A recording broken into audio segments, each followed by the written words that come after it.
Hi, everybody. So, it's AMAP Friday time, and today I'm going to be talking about sculpting and toning with Pilates. Somebody asked the question whether you could use Pilates to sculpt and/or tone your body, and I know that there are some people who say that you can't, and I'm going to talk about why you can, basically, because. One of the things is that, what do the terms mean? So that's one of the first things to talk about. And tone, muscle tone has been discussed, ever since they started to really look at muscle function in the nervous system and how it all works. And that's one of the made up words that, you come up with. Everything is, all words are made up, right? So, but it's a term that was used to address the tension in the muscle. And there's when you look at muscle, there's basic tension, right? It's never just floppy. Well, I shouldn't say never. If you're sitting in gravity, there's tone and there's tension, and we have different levels of that. And everybody's nervous system, there's the bell curve, always of function in relationship to people. And when we look at that, we can see that you basically have a certain amount of tension that is, subconscious. You don't realize that you have tension in the muscle. And when you do EMG studies, you stick the needle in, it's firing, to a certain level. And again, part of that is because we have muscles, right, that parts of every muscle help hold us, and parts of every muscle help move us. Right, and so when you look at it that way, if you took my Understanding Joe's Contrology, you'll understand it a lot better. I go much more deeper into that. That was last Sunday, and basically we're looking at the muscle fiber types, and they're innervated by the nervous system, and they tend to be the first ones to fire because we need tone before we need anything else. We need underlying postural support system. Right, there's always this underlying postural support that is happening with function, right? And so if we start to train those things, then we can start to influence those things. So you can influence tone, you can influence breathing, you can influence a number of actions that are typically, subconscious, because when you're breathing, you don't necessarily think about it and you just breathe. But you can also right? Control the breath as well. And if you practice breathing control, you tend to change how you breathe when you're not thinking about it. Well, you can do the same with tone, right? So and part of that is a postural issue, right? Underlying postural support, underlying tone. So if we're working the body in a way that strengthens that function, we have an ability to influence it, and we can make it a little bit more habitual. Now, is it easy? No. It's not. Is Pilates easy? No, it's not. So, those are the things that at least Pilates, the way Mr. Pilates taught it, anything goes Pilates today. Maybe, there's stuff out, people are doing stuff that's very easy. I don't know. But if you follow the system and the work and the exercises and follow Mr. Pilates' principle, which is basically do it as I said to do it, and instructed, and it's not necessarily always easy, but it's also very much something that allows you to gain a lot of control, right? Contrology, the study of control. And when you do that, you can change the habit, and when you change the habit, you change, everything that is used with that, right? And that part of that is the tone. So yeah, I think that with exercise you can tone. I know many Pilates students and teachers who have very nicely toned arms, and all they do is Pilates, right? And if they weren't doing Pilates, they would have less tone in those muscles, right? So I think that if you look at that process, you'll see that it is possible to tone yourself with Pilates. Now, that being said, if you're overweight and you have more weight than is what's considered the average for your height and size and sex, then you may not be able to tone it as much because the fat, it hangs. And if it hangs, you don't see the tone necessarily underneath it. And you can't spot reduce, right? You can't like do arm work, the arm spring series, right?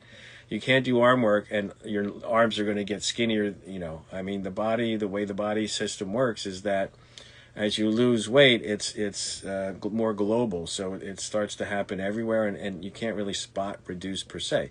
But you can tone, and you can strengthen it up, and, as Ramana said, you get rid of the hanging basket, and so you can tone that up more, and that's definitely something that you can use Pilates system to do with the springs and the way, because springs are very much the way muscles work, or muscles work the way springs work, spring property of muscle, those types of things.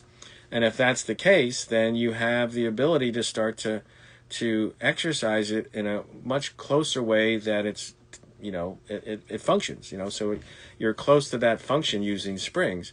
And by doing so, and you do it with the way Mr. Pilates does, where, it's a full body exercise, well, if everything's working in the body, what are you doing? You're using the glucose in all the muscles in different ways, and that's, going to help you, will it help you lose weight? It will, right? Because it's exercise and movement and, function. Now, will it help you lose lots and lots of weight? That's not just exercise. That has a lot to do with diet. The types of foods, the glycemic index of the foods, how much of that you eat. All those things are also part of that. So it's not like, oh, if I do Pilates, I'm going to get skinny and look whatever. It's not about that. Because I've always said, Pilates is not about fat, it's about function. And I've had, you can work with anybody of any size pretty much, and they'll benefit, and they will start to change. Their body will change some. It will tone. Will they get, super skinny? Not unless they change their diet as well, and the types of foods and what they're eating.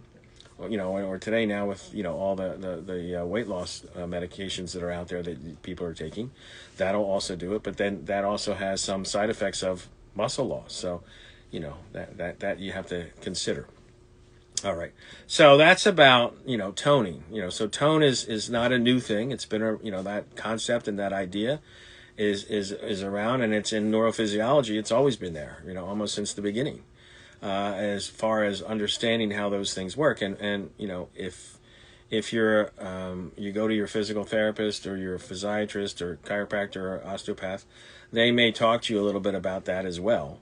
But as Pilates instructors, you can definitely work with and help people with their tone of their bodies. And since it's full body, it's not like you're toning one muscle or one muscle group. Again, that's a weightlifting physical culture way of thinking more so than it is the way Mr. Pilates developed his system.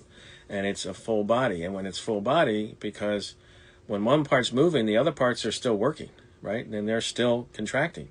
So there's still an increase in the tone of those muscles. In the isometric component, the parts that are stable, they're working certain muscle fiber types more than others. And then the parts that's moving, they're working different muscle fiber types. So all the muscle fiber types in all the different configurations get used.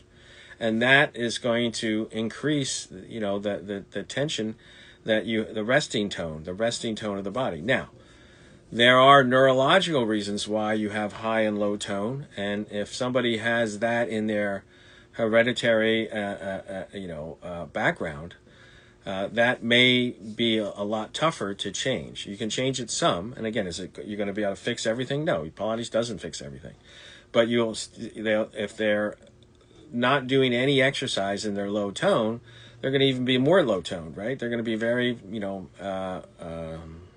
loose and floppy and everything else. The high tone are the people who are really tight and restricted. So in Pilates, what do? We build strength and flexibility at the same time.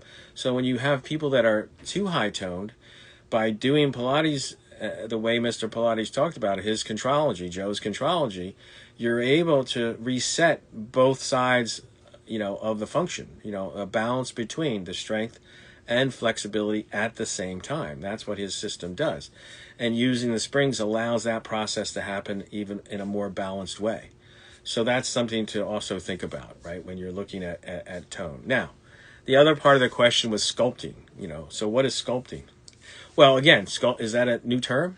I mean, I think the Greeks used it, right? Because they sculpted the statues, and that's part of what I think that's a little bit more of a weightlifting type of ideology as far as what you're doing with the muscles, right? Because, if you pump one muscle with a lot of resistance, it does hypertrophy. So you can, make all the different muscles pop, and it's a certain look. It's not a look that I particularly think is worth working towards, but other people do, and if you do, that's it's a fine thing. It all depends on your personal likes and dislikes. It doesn't do anything for me, right? And that's okay if it does something for you and you want to do it. I mean, weightlifting in itself isn't necessarily a negative thing, but if you're doing the steroids and you're building them so big that you can't like scratch your head because you got too much muscle in the way, that to me that's a little extreme and you've taken it too far. But we also know that in for health, one of the things that the science shows us is that you need resistance exercise. Well, weights are resistance, but at the same time, so is Pilates, right? What are the springs? If you're on a reformer with 4 springs, that's 100 pounds of resistance. You're not going to use that much more in most daily activities in life unless you're a laborer and a job where you have to do a lot of heavy lifting, and then maybe that's something different and you could do more. But a lot of times if you just have good ergonomics and biomechanics, when you lift, the work itself will build the strength that you need. So again, do you need to do it outside? You just have to look at that, and so that's something to think about. So not sure that you were with Pilates you can really sculpt, and if you look at Joe's pictures, he's toned, and I guess you could say he's sculpted a certain way. And when he had one apparatus called the tensometer, which was a closed compression spring, where you use it's kind of like the precursor to the magic circle. When you look at the film of him when he did that, that's when he was the most sculpted, right? He had the most muscular. So again, his springs are now mostly the system that we use is much more about extension springs than it is about compression. And I have a feeling that compression will bulk you up a little bit more. So if you want to really do a little bit more sculpting, there is the magic circle to help you, facilitate that a little bit. So it's a combination. So can Pilates help you sculpt? I don't think it's as relevant for the muscular work that you do compared to sculpting and weightlifting. So if that's what you want, if you want that sculpted body that weightlifters get, I'm not sure you're going to be able to get that 100% with Pilates, but will you still look toned and sculpted to a certain degree? Yeah, you will, because if you exercise a muscle, it changes, right? The body changes. We're plastic to the end. If you do something to it, it responds and it reacts to it. We are very good at accommodating to our environment. That is something that one of the reasons, again, I always like to say, we're on the top of that food chain, but a lot of that is because we can differentiate and we can adapt very well to our environment. And if we do that over time, and again, maybe that's part of that process of evolution, is that adaptation became more and more integrated in as we went through time. So now we're more and more adaptable. We'll see what happens with all this technology that's changing so fast, because the technology changes really quick, and people say, well, the bodies have changed since Joe. Well, they haven't. They really haven't. I mean, because evolution takes thousands to tens of thousands of generations to really get structural changes, and so we can get functional changes. And when we look at what society has done to our function with the sitting society and things like that, we definitely see that there's a lot of dysfunction. So Pilates can help with that very much so, because it's organic movement. He didn't do it about a muscle or a muscle group. He did it about how do we learn how to move and how do we learn how to function, and that's what he reproduced. And he was doing functional exercise over 100 years ago. It's now popular in the gyms, but when Joe was alive, it was never even talked about. And so that's something to also think about, right? So when we're talking about sculpting, you can, to a certain degree, do some of that with Pilates. Nothing like you can with weights, though. It's just not the same, and there's a different purpose. And so I think it depends on why you're exercising and what you want to exercise for. If you want to exercise so that you have a functional ability to deal with whatever life throws at you for your whole lifetime, right? So it's not because many people end up the way they started, right? You go to the nursing homes and there's people that need to be fed, clothed, bathed, everything, right? Which is what happens when you're a baby. Whereas Joe, he lived into his 80s. And he got sick for a couple of weeks and then he died. So, and before he got sick, he was still able to do pretty much what he could do, or most people could do in their 20s, and that's his philosophy. So, again, it's what are we exercising for? If you're exercising for that, then you have a system that you can use for a lifetime. How many people are doing that heavy body lifting where they get all that bulky muscle and that look for 50 years? It doesn't usually happen that way. I very rarely see it. It does happen. I see some people still do it, but the majority of people don't. Where Pilates, you can do. I've seen people do Pilates for decades, and still come in and not bored and enjoying it and working and always getting something out of it, and the teacher as well. So you have a system that allows that to happen. So let me see what else. Okay, so I think that's pretty much it. I have a list here. Let me see if there's anything else.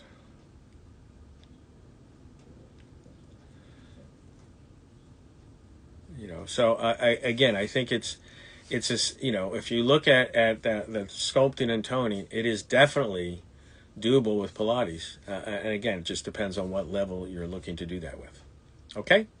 All right, so that's it for today's AMAP. A couple things again. This Sunday, I'm doing my Understanding Joe's Contrology, the second part of that. If you're still interested, you can sign up. It's on my LinkedIn account, and if you go to the bio in my Pilates Museum Instagram account, it's also you can check it out there as well. And sign up for it if that's something you're interested in. Okay. So last week I was mostly about muscles and muscle fiber types and things like that. This week we're going to go into the function and structure of things. And then the last week is the developmental sequence and other things like that. So there's lots of information about better understanding how Joe's systems work, if that's something you're interested in. If you didn't get a lot of that in your training, it's a good, because I require it for my training, so that's something that I think is beneficial.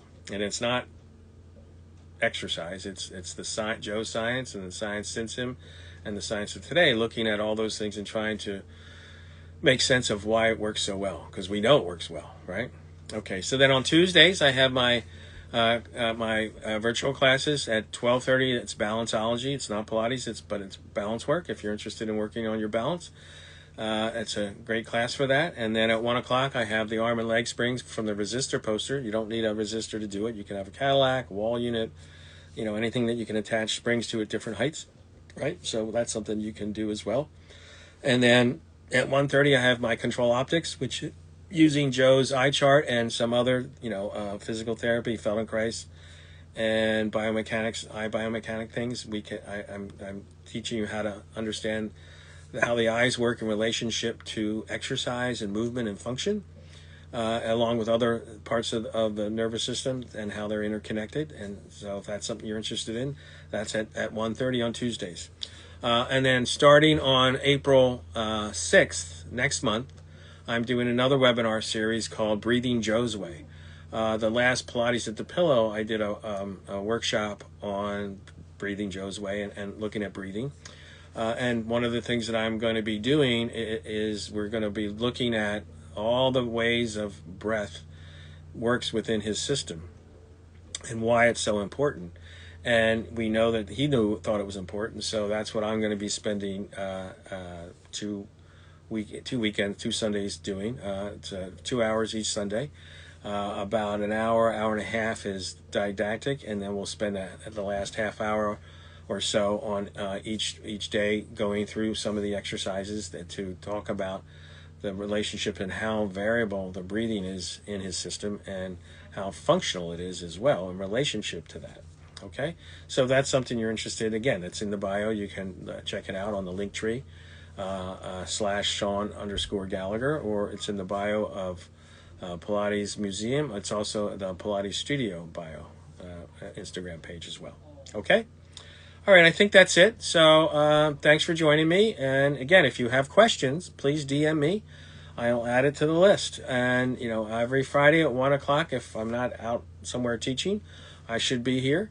And I will also add this to the Pilates Source YouTube channel.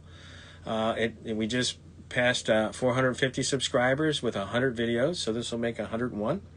So, subscribe and go watch all the previous AMAPs if you thought this was good and you're new and you liked it. If you have friends and colleagues and comrades and other Pilates teachers or students or whatever, you think they'd be interested, have them go there. I have all the AMAP, but it's also lots of historical stuff as well. We have interviews with people who knew Joe. We have the 30 years and 30 days sequence, which was looking at all the different things I did for over the past 30 years of owning, the Pilates studio business and the things that I did things and made things happen and put together for Pilates over that 30-year period of time. So if something you're interested in, please join us. All right, thanks a lot, and I will see you next week, if not one of my classes. All right, bye-bye.